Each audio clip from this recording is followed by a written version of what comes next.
Ada hal yang menjadi kebiasaan kaum analis shadow. Kalau melihat sebuah fenomena itu, langsung mengurut ke depan dan ke belakang. Misalnya, pengukuhan Ibu Megawati sebagai profesor kehormatan, guru besar tidak tetap dari Unhan, Universitas Pertahanan, yang disertasinya adalah perjalanan dirinya mengelola negara sebagai Presiden Indonesia yang kelima. Ternyata Pak Jokowi ke Jawa Tengah, ke Semarang. Apa memang tidak diundang atau memang sudah ada jadwal yang padat? Namun, kalau Bosman nih, misalnya, salah satu pejuangnya yang menjadikan dirinya Presiden Republik Sontoloyo misalnya adalah Deddy Corbuzier, di mana misalnya Deddy akan mendapatkan gelar profesor untuk 1000 podcast YouTube-nya yang selalu di atas 2 juta viewer per video YouTube tersebut dari Universitas Harvard. Saya pasti datanglah pada wisudanya. Apalagi dia Menteri Pemuda dan Olahraga Kabinet Sontoloyo. Juga Cak Lontong, Menteri Urusan Kebahagiaan. Kalau dapat gelar profesor ketawa mikir dari Universitas Indonesia misalnya, saya pasti hadir karena Cak Lontong misalnya sering ngeledekin Sontoloyo yang membuat rating Sontoloyo naik. Yang pasti masyarakat bahagia jadinya. Ya pasti akan hadir lah si Bosman ini. Rocky Gerung misalnya dapat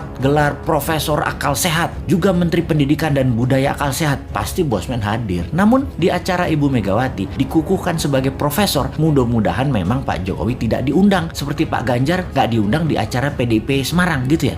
Tapi sekali lagi, kok Pak Jokowi ke Semarang ya, ke Ganjar ya? Kenapa ya? Gak ke Saudi sekalian urusin supaya Indonesia bisa berhaji misalnya. Gini nih yang bikin repot kalau menganalisa geopolitik dalam negeri. Banyak selamuran data alias data yang benar dan yang tidak benar, nggak tahu bedanya karena diselamurkan oleh tim siluman yang namanya buzzer. Kita lanjut bertanya, apa ini kode bahwa PDIP punya arah hanya Mbak Puan 2024, di mana PDIP tidak ingin jabatan presiden 3 kali, tetapi istana pengen 3 kali, atau kalau 2 kali, kalau bisa Ganjar dan Gibran calonnya. Begitu ya, beda arah ini kayaknya istana dengan PDIP. Oke, paling aman gini nih, bikin 3 kali, Pak Jokowi presiden, Mbak Puan wakilnya. Wes, top markotop iki, menang pasti. Bagaimana dengan komentar ini? Bosman komisaris apa bos? Tapi sudahlah, bukan urusan kita juga ya, masih lama 2024 itu. Corona masih berkuasa saat ini. Lebih baik kita pertanyakan kok belum pasang war mode untuk virus corona dan mutasi-mutasinya tersebut. Masih pandemik pendekatannya, bukan war approach yang secara penanganannya kalau war approach yang dipakai beda banget dengan pendekatan pandemik. Mudah-mudahan paham dengan apa beda war approach dan pandemic approach.